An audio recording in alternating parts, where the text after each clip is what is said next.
a universe of worlds, a dimensional macrocosm of worlds. And in all of them, one thing that was always the same, one unifying force that was undeniably good, even if it now happened to be imprisoned in an evil place.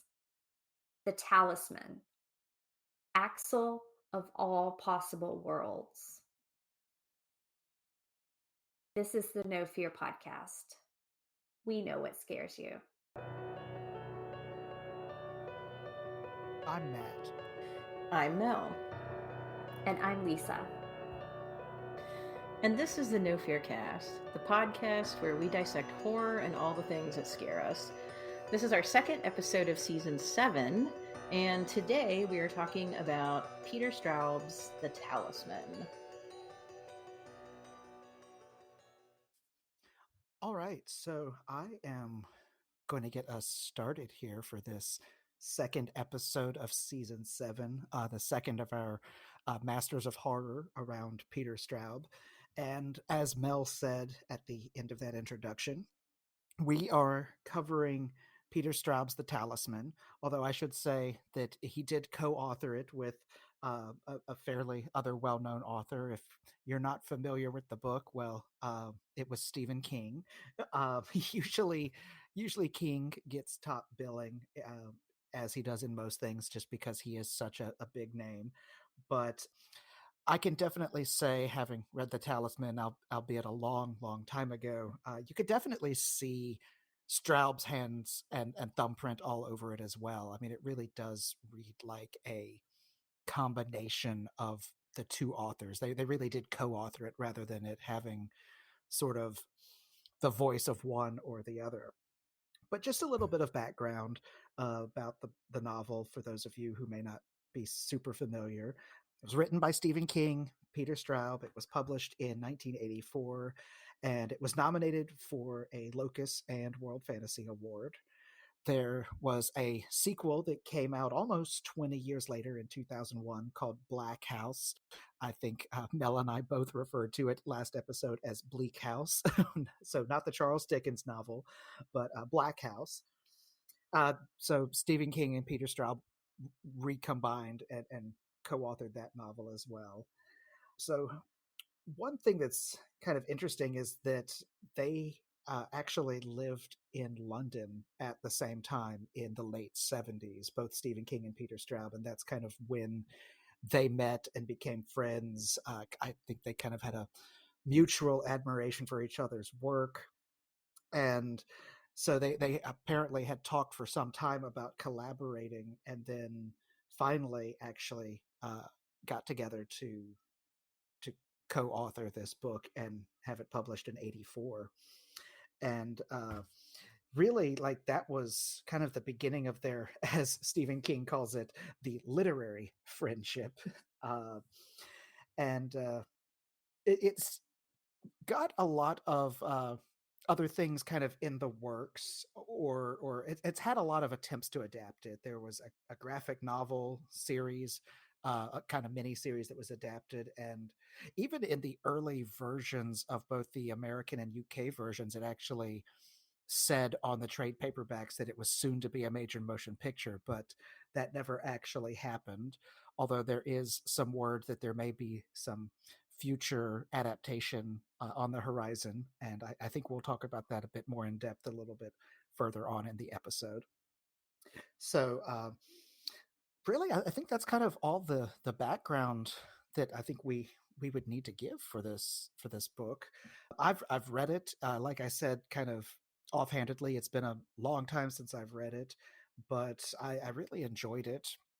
There is a lot of interesting things that happen. You can see some of the Stephen King influences in part of the story because the main character sort of crosses over between our world and another world that they call the territories. It is very much like our world, but slightly different. And every person has a twin when you, like, in the alternate world. It, in some ways, it almost reminds me of Jordan Peele's Us. I wonder how much it was an influence on Jordan Peele when he was writing that, because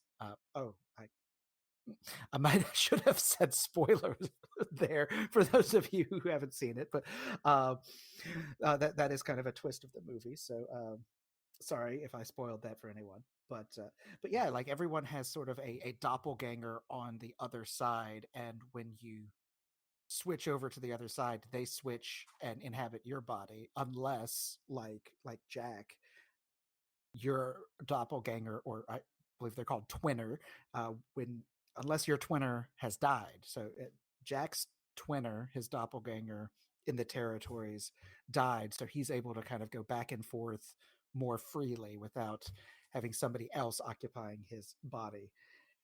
And there's a whole lot of plot, to say the least. It's an almost 800-page novel, but really at the heart of it, it's this 12-year-old on a hero's journey to get the talisman, because his mother is dying, and so he goes on this epic journey to get that talisman to try to save her.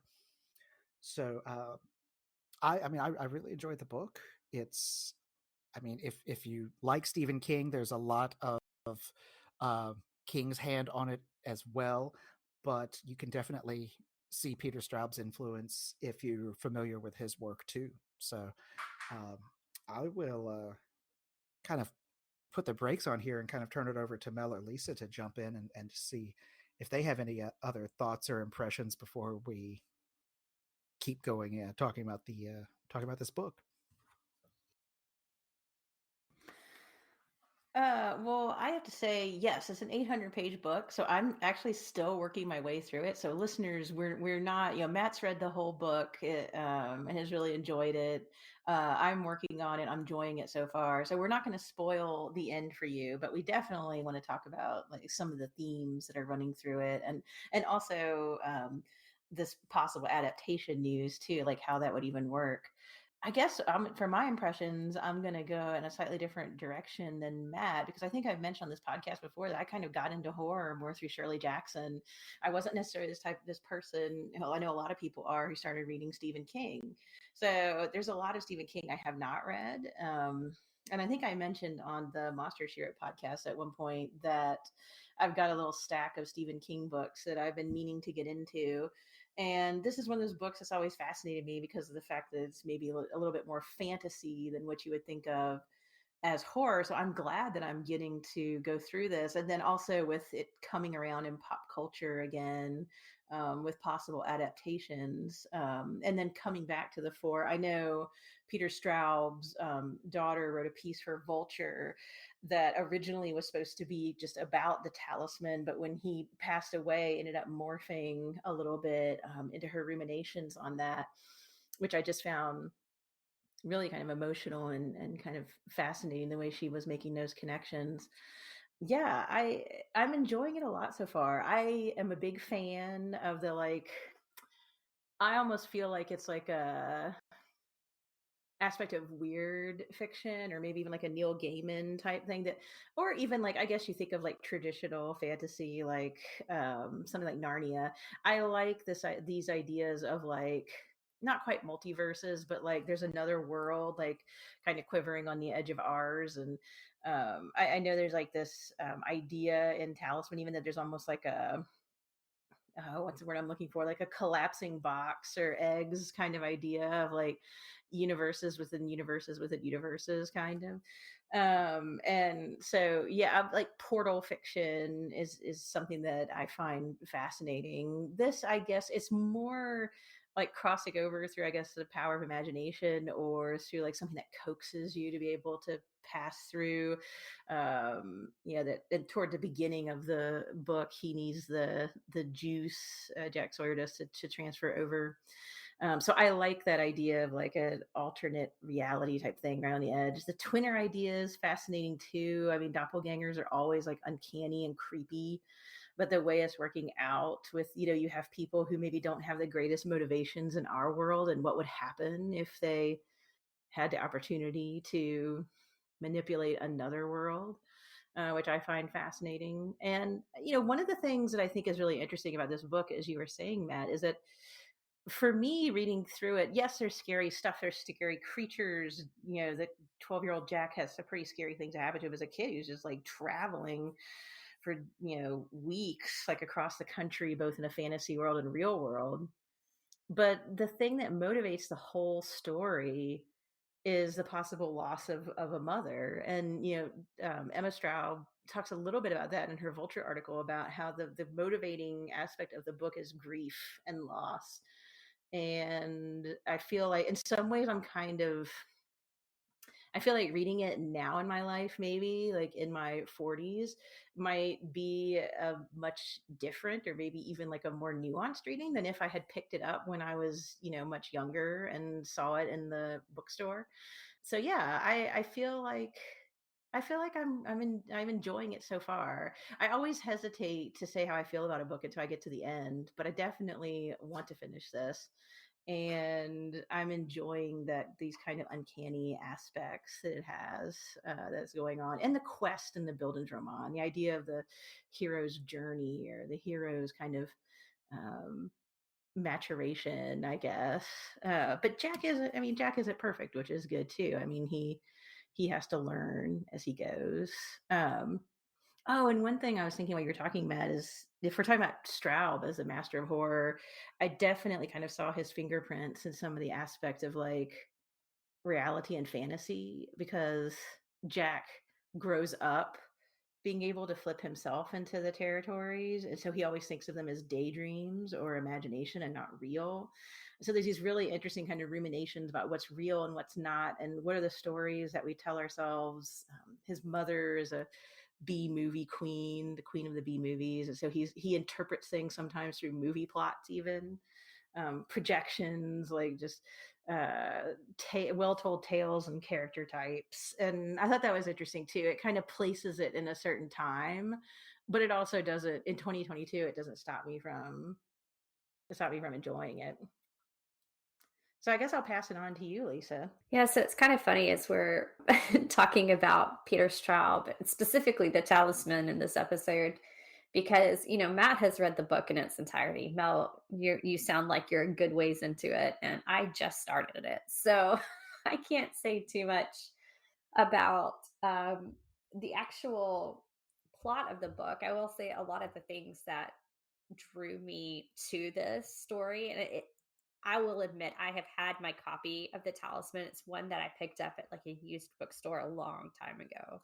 So I've had it on my bookshelf with the intention of reading it, and I just haven't, mainly because the copy I have is nearly 800 pages. And I will say that intimidates me sometimes, thinking about the time commitment, jumping into something like that. But I love the idea, Mel, like you were talking about this idea of like alternate universes and being able to slip in between them and, see an alternate version of our world and what it could be, and all of that. But I think I know with horror, like you were saying, Mel, a lot of my favorite stories involve these kind of very human, emotional stories that the horror is then built around. I think Stephen King, for instance, since he was one of the co-authors on this book, Stephen King really excels when he's examining kind of the idea of the relationships we hold with each other and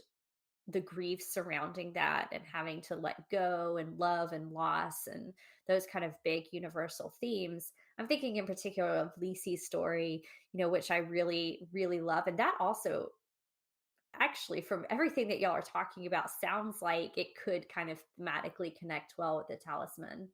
Um, so yeah, I mean, I'm really intrigued to get further into this because I think it speaks a lot to um, what makes Peter Straub a master of horror, which is really what we're talking about in this kind of two episode arc of our own podcast. I want to bring up kind of jumping from the actual plot of the book to this idea of a lasting legacy in horror. Because, I mean, it's really easy, I think, when you talk to people in the horror community about how they got started in horror, right? And a lot of us got started way too young. We saw movies that we probably shouldn't have seen. I cannot tell you the number of people I've talked to who are like, "Oh, I saw The Exorcist when I was 7 years old," and it's kind of like, "What?" Um, but we all started really young, but an overwhelming majority of us, I think, got into horror through Stephen King.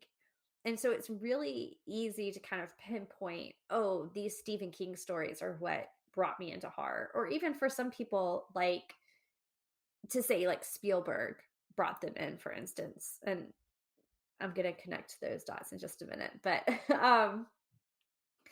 through like E.T. even or Jaws or Poltergeist or whatever, that they felt like it really made an impression. But I feel like Peter Straub is one of those figures who, during that time when Stephen King was writing, when Steven Spielberg was making his movies, during the time when a lot of us were kind of forming our horror identity, Peter Straub was there writing in the background, not even in the background, but he he didn't become, I think, as big of a name that people throw around today, but his presence was there nonetheless, right? So the Talisman is one of those examples. Just I mean, I'm going to talk about the Duffer Brothers because I think that's probably the easiest connection that we can make. But one thing that I had already been thinking about when I was watching Stranger Things is how this last season, and we're not going to spoil anything if people haven't gotten around to watching things, especially like the last season. I'm assuming most people did because it was all over the internet and things were things were spoiled. But there is a reference to at least the name, the Hellfire Club. Now, it has no connection to Peter Straub's novel as far as plot goes, but I have a hard time believing that somebody like the Duffer Brothers, who are writing about kids and horror in that time period, weren't didn't pull that from there. So already there's that kind of Peter Straub connection. And again, I won't ruin anything, but one of the last scenes of the last season that has aired on Netflix of Stranger Things, one of the characters is reading the Talisman. And I mean, it's a prominent, like it's clear that the prop itself is prominent enough that I think it at least made me sit up and go, "Whoa, what is a Peter Straub book doing in in Stranger Things?" And I mean, of course,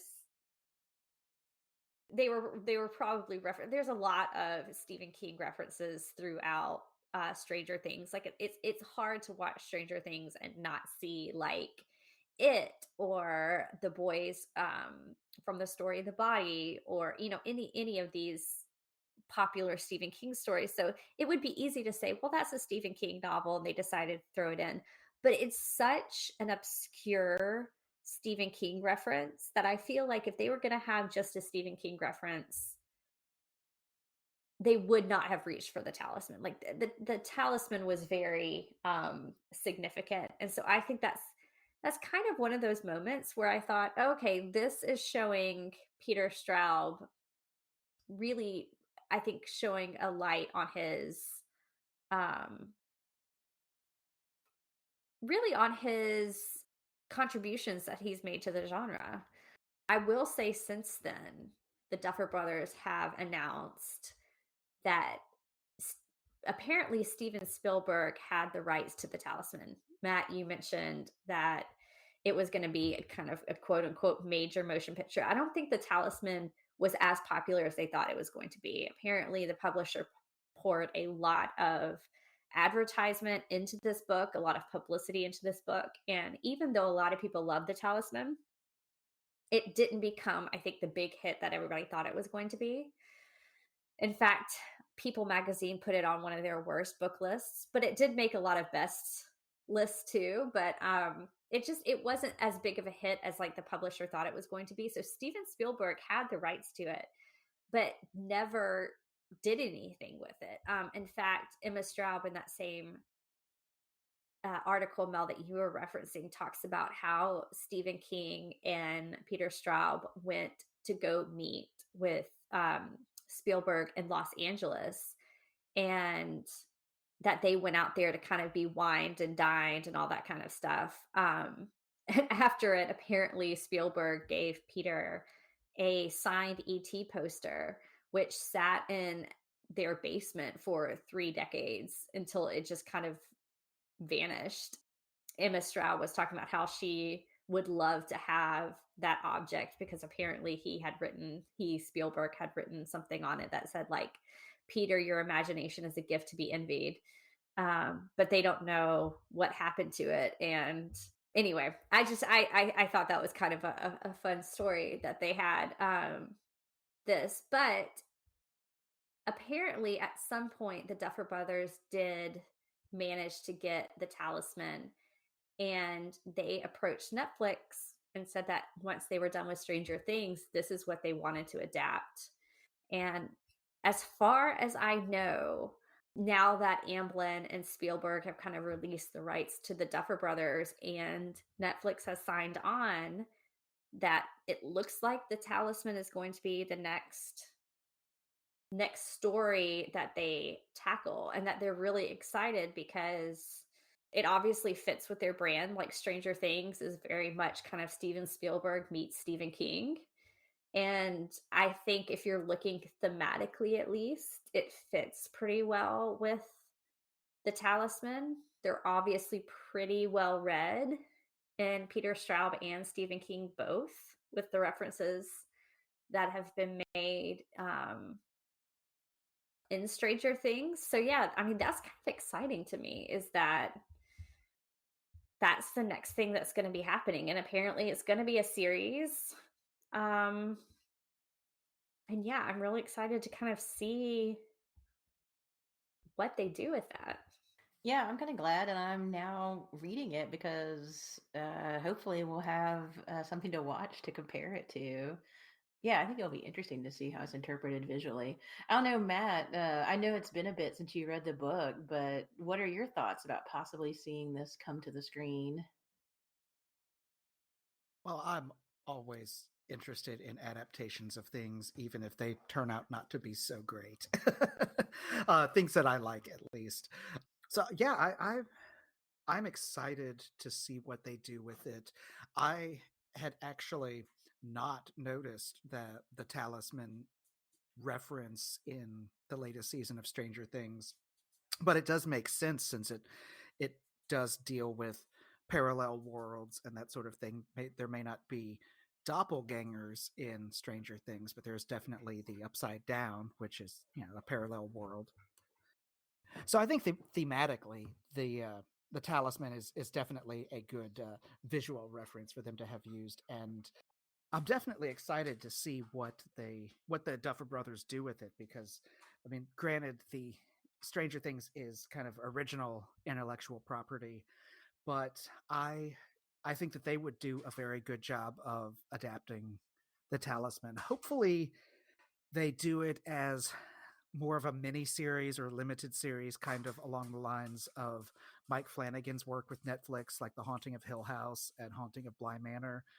I don't I don't know that I would want to see the Talisman turned into an ongoing TV show. It sort of has its own plot arc, and I feel like trying to stretch that out into multiple seasons might end up either losing the thread of the plot or just dragging it on so much that it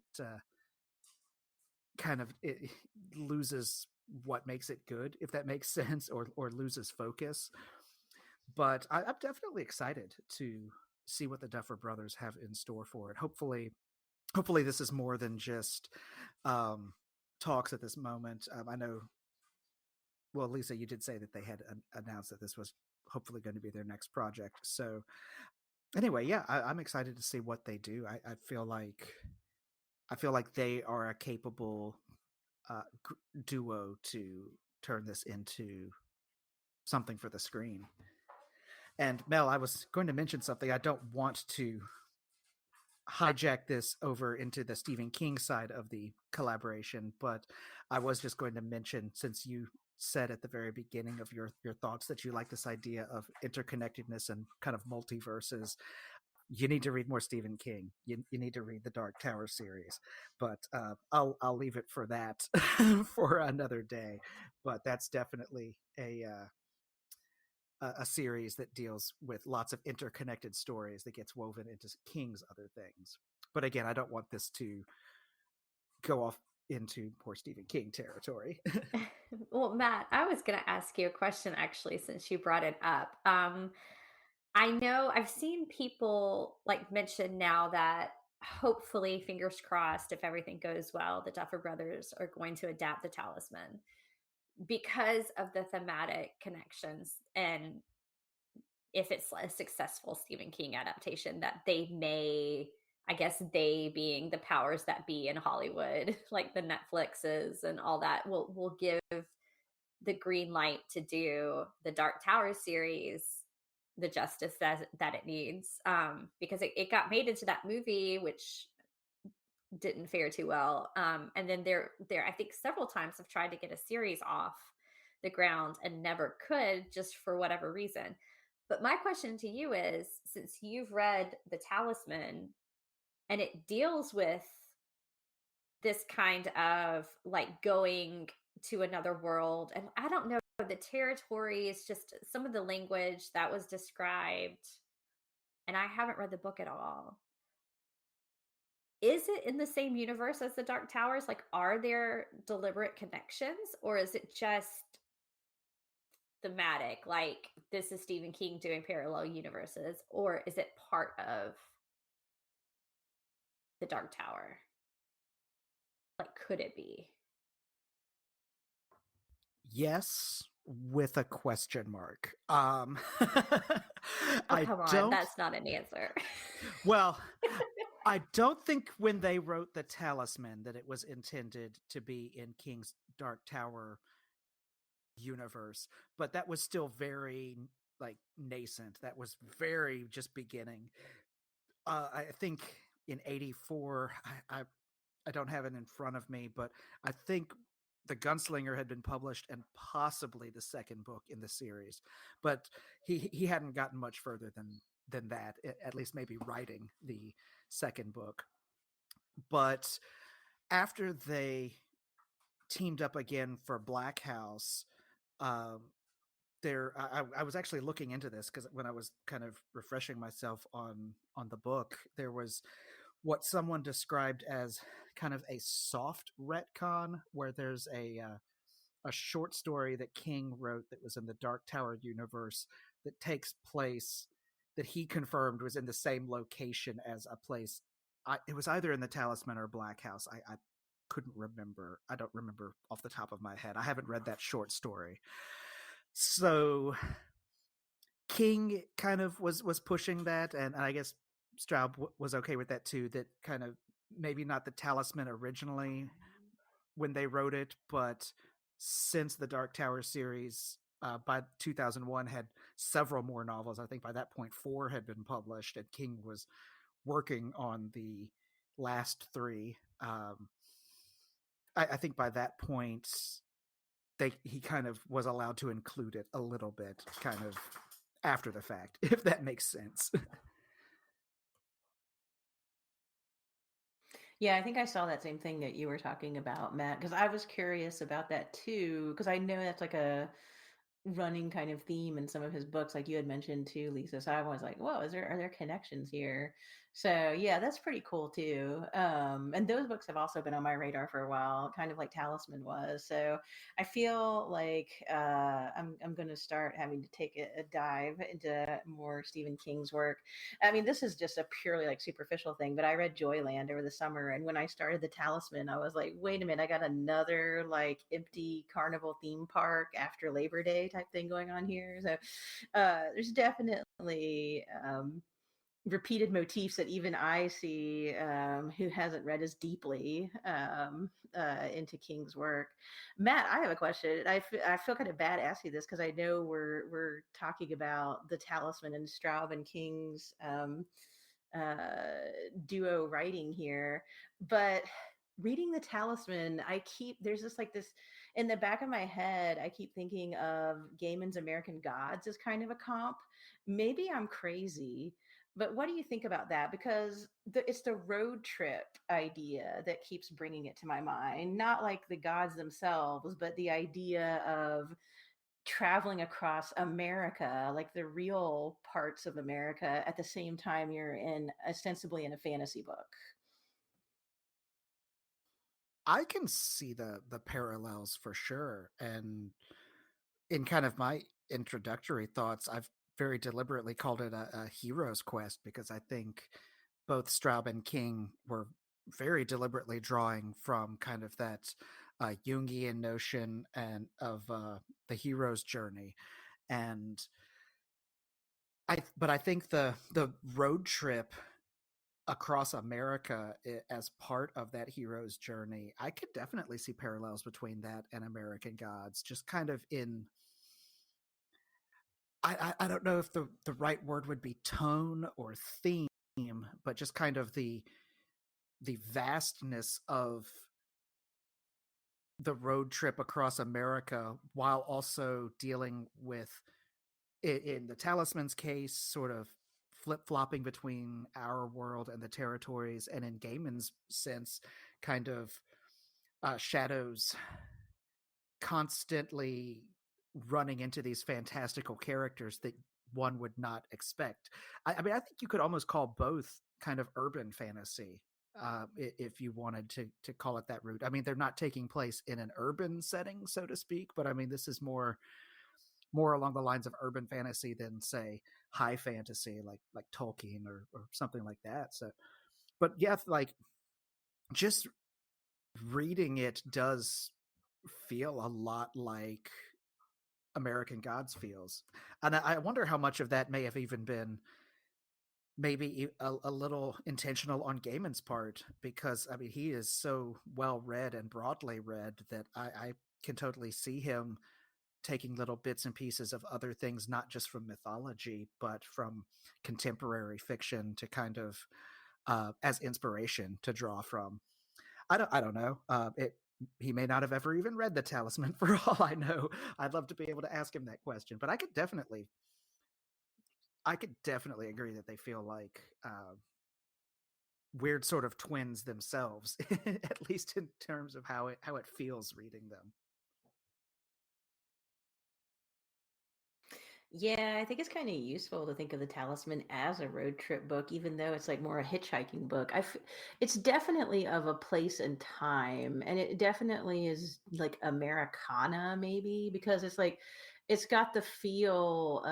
You have the father and the quote unquote uncle who's the friend who make it big by representing stars in Hollywood because they're having issues with the jobs that they originally start out with. So it's like, let's move west and make it good. His mother is the actress. The idea of film, but then it's also like just a breadth of the country in that there's all these like I don't know, you're on the edge of the country on the east, and then he stops, I think, in was it the Midwest at one point and gets a feel for that. It's like literally you're going on like a vacation through America in this, even though it's a high stakes one with danger. So I definitely, yeah, I mean, I think American Gods keeps popping up in my mind, I think possibly because of that. And yeah, I mean, Jack does face some folks who come over from the territories that bother him, which kind of plays with that idea of the supernatural coming into our world that you mentioned, Matt. Yeah, and the Talisman is like such a big book. I've just, as we talk about it, there's some more themes I keep coming up with in my mind. I don't know that you could ever like tease it all out or make all the connections necessary to like I don't know, like make a just a single episode, listeners. I feel like if we were going to really go through this, it would take us like a couple. So this may be a good place for us to end, with this idea of like the American road trip slash fantastical adventure slash hero quest we have going on with our 12-year-old Jack Sawyer. And once I have gotten through this, I'd be surprised if at some point I don't read about adult Jack Sawyer in Black House. So yeah, I feel like my always planned reading more of Stephen King and more of Peter Straub might be kickstarted or booted into actually happening, because we've been working on this 2-episode arc on Straub. So listeners,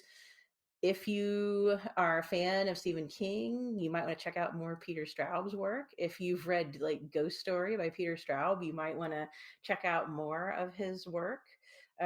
We recommend both of these writers, and we have really enjoyed getting to know more particularly about Straub. And we recommend checking out Emma Straub's article about her father that appeared in Vulture. It was titled "This Time Tomorrow Today," and she has a really interesting conversation about even connections between their work and how they connected as writers in addition to father and daughter. So it's worth a read. All right. So I think that kind of brings us to the end of our conversation today. We're at No Fear Cast on Twitter and Instagram, and we have a Facebook page. Our email is nofearcast@gmail.com. If you are enjoying the beginning of our season 7, if you're possibly been doing a read along with us, checking out Ghost Story, checking out Talisman, or other Straub or King books at this point, since we've talked about Stephen King today, please let us know. We also would love recommendations. If you love what we're doing, consider supporting us on Patreon, where we have taken kind of a pause on our mini episodes, but we have a back catalog, I guess you would say, of over 100 minis that we've done up until this point that you can listen to. It's just bonus content going along with past series we've done. Or you can simply rate and review us, which is entirely free and helps other listeners to find us. Theme music by Nicholas Gasparini, and we will be back in 2 weeks with a brand new episode.